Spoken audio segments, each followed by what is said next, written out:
There's a video I've seen of a guy who has like a personification of their perfume in their room. They spray it on, and as they're about to leave, the perfume like just chills on the couch and tells the guy to, go, I'm staying right here type of thing.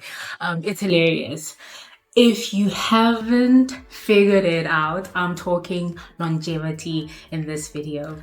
Hi everyone, my name is Kamachelo B. Chadi and welcome to my channel. I'm so grateful to have you here. I'm so grateful you're watching. Please continue watching. Thank you. So in this video, I'm going to talk about the factors, the things that influence a perfume's longevity.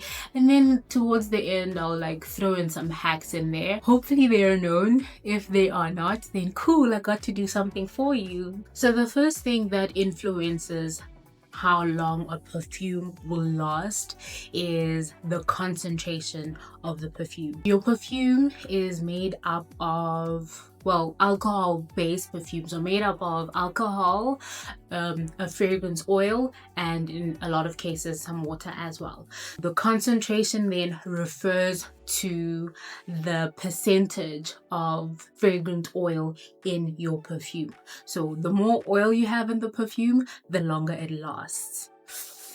Or is it? As much as concentration is a big portion of it, the rule does not always apply consistently, and you will find out why later in the video. I actually have a video that touches a little bit more on the different types of perfume concentrations. So if you are interested in that, please click on the link somewhere above and watch that video. Okay. So the second factor that influences your perfume's longevity will be your skin type. So in terms of skin type, I'm now talking whether your skin is dry or your skin is moisturized, right? If your skin is dry, it shortens how long the perfume can last. Firstly, this is because your fragrance has nothing to hold on to when it's sprayed onto your skin, right? It literally has nothing to cling onto, nothing binding it, so it just evaporates very quickly. Secondly, this I found very interesting because of your skin being porous and it being dry, the perfume can actually get absorbed into your skin. Yeah, I have a very comical brain, and what happens in my mind when I read that is just hilarious. But essentially, yeah, when your skin is dry, it's like a dry sponge that basically drinks up that perfume and makes it disappear in a more quicker period than it would have. So this means that when your skin is oily or moisturized, it helps make your perfume last longer. This is because there are oils on your skin that the perfume can sort of bind or cling onto, and then it will slowly evaporate and slowly be released, and you have that fragrant scent for a longer period of time. The third factor is your environment. Right, this is temperature, humidity, and ventilation or airflow. So heat enhances evaporation, which is good for projection, right? But not so great for longevity. When you're in a heated place, the quicker the perfume evaporates, and you have all those molecules just chilling in the air, creating this beautiful scent bubble, but also it means there's a lot of it that's evaporating and you're losing it quickly. Whereas when you are in a cold environment, there's not a lot of heat that's causing the evaporation process, which means your perfume lingers a bit longer, evaporates a little bit slower. At the same time, it's not so great for projection because you don't have a lot of the molecules just filling up the space around you. So, a bit of a tit for tat, catch-22, is that the term? The phrases are just evaporated out of my head. Same thing with humidity, right? So if you're in a humid place, that helps with your CRs, it helps with your projection. The water vapor in the air sort of binds the molecules and they just stick around in the atmosphere a bit longer, so people can smell them a bit longer. Whereas if the air is dry, there's nothing that's, the molecules is like clinging onto once they get into the air. So they kind of disperse a bit quicker when they get into the air. According to this logic, if you live in Durban, then people should be able to follow you around because your trail should be hanging, it should be lingering all over the place. But I actually experienced this recently, very, very recently, like a couple of days ago, where I spritzed myself with my perfume and then I jumped into the car. And then my windows were all rolled up and stuff. It was very humid in the car. I could actually feel it. It was very hot and humid in the car, and I could feel the fragrance in the air, right? And I stopped at the garage to pour petrol and roll down the window, and there was just like a whiff. And then all of a sudden the petrol attendant started talking about perfumes. And I just realized that actually as soon as I opened the window, there was just like the air got dragged out and they got a whiff of that, a big blast of that. At the same time, I think it's something to be cautious of in terms of wearing very heavy and potent perfumes in humid places. You could actually end up choking yourself. So yeah, just be cautious about that and pick your perfumes wisely. And then there's the windy conditions, right? So obviously if you are around a wind or in a windy place, your scent trail will literally get blown away. Whatever is evaporating off of your body, it just gets blown away. So if you live in Cape Town and you have a scent trail, please let us know what you're wearing, because that is magical. That is literally witchcraft. But yeah, those are the environmental elements that affect the longevity of your perfume. And then the next factor is the note structure. So this is where the concentration caveat comes in. Perfumes are essentially made up of 3 notes. So you have the top note, that is your first impression of the perfume. So as soon as you spray it, that initial whiff, those are mostly the top notes, right? They last a couple of minutes. A lot of the time, these top notes are very light, aromatic, citrusy, aquatic notes, and very volatile, which means they evaporate and disperse very quickly, right? Which is why you get like a big whiff of them in the beginning of wearing your fragrance, right? And then we have the heart notes. So that's the middle of the pyramid. So a lot of the time, these are your florals. It's some types of fruits that are in there as well. But essentially, this is like the core. This is what you will smell when the top notes are gone. The heart notes will usually linger for a couple of hours. And then lastly, you have your base notes, which are at the bottom of the pyramid. So now these are the anchor of your perfume, basically like the foundation of your perfume, if I can call them that.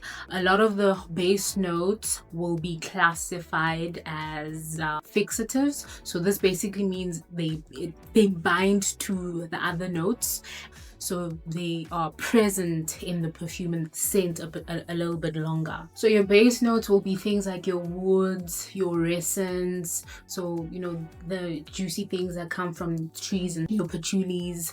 Those are the things that now linger for hours and hours and hours. When everything else is tired, that's what you're left with, your base notes. Essentially, the structure of your perfume will then determine how long your perfume will last. So if you are top note heavy that evaporate and disappear very quickly, then obviously your perfume will not last long. So even if you have like 30-40% of fragrant oil in your perfume, as long as it is top heavy, it will not last long. The same is true for EDTs. As much as EDTs are not meant to last long, if an EDT has a good base, then it will last longer than a lot of EDT perfumes are expected to last. And this is why you have some fragrances. I think Crystal Noir by Versace, the EDT version, I think it has a good structure, so it will last longer than what an EDT should last because of that. It kind of defies the first point that I raised about concentrations. So in terms of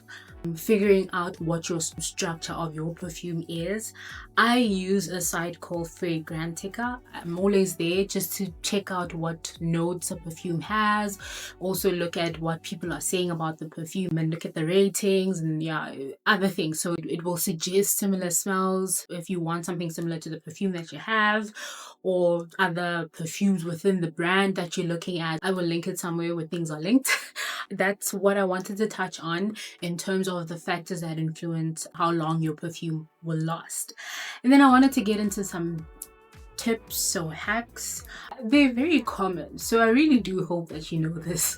But if you don't, once again, I'm glad that I can do this for you. So firstly, I mentioned this already, moisturize. Moisture is your perfume's best friend. It will help it cling onto something and last a bit longer. It won't disappear into your dry skin. Yeah, so please do moisturize. Secondly, there's the pulse point theory, right? So this is where you spray your perfume anywhere you can feel for your pulse. There's a lot of heat that's generated from there, right? It's a bit of a tricky one. It's a common hack. The thing is, for me, I run a bit hot, right? So if I'm generally hot and I spray my perfume where extra heat is generated, then that means quicker evaporation. I don't know, you can test it out for yourself and see if it works for you. Just because it doesn't work for me doesn't mean it won't work for you. I do use the back of my ears, which apparently is a pulse point. I've never felt for my pulse there, but apparently, according to Google, with pulse points, you just need to be careful of rubbing. So anywhere where there will be friction, like your elbows, even behind the knee, that sort of breaks down your perfume, so it might not be the greatest area. The neck is good if you're going to be covered. If you're not going to be covered, just you don't want to expose yourself to the sun. It breaks down the perfume. Also, you will get burnt. That alcohol will be burnt into you. What I mostly do is I will spray it on my chest, like with this dress that I'm wearing. It covers my chest, so it's safe for me to spray the perfume on my chest and between my boobies. I actually enjoy that because, you know, throughout the day I can look down and I get like a nice whiff of the perfume. It's the best feeling for me, especially when I'm at the office and it's like a long day or whatever the case might be, and then I just get that gosh, joy, bliss. One thing that I read that I did not know about, apparently people put perfume on the small of their backs. So yeah, I'm gonna try it out. I don't know if I'm meant to sniff it, but it's interesting. I've heard of between the thighs, I think from Halle Berry or something, I can't remember. If you have thighs like mine that touch, friction, breakdown, not so great. Another tip or hack is layering. How you do it is important. You need to make sure that you find complementary scents.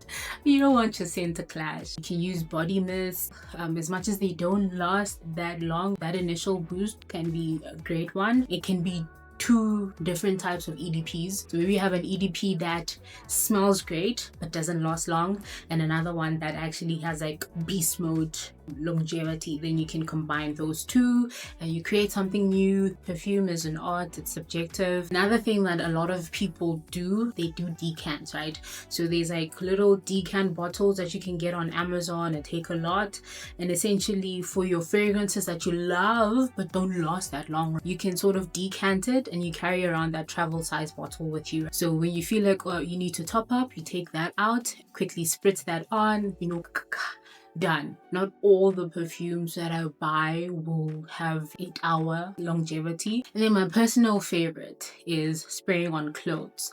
As much as I miss out on the science and chemistry of, you know, having your perfume interact with your skin and evolve beautifully, spraying on clothes is my number one. That's what I always do. As much as I'll start on my body, I will like douse my clothes with it.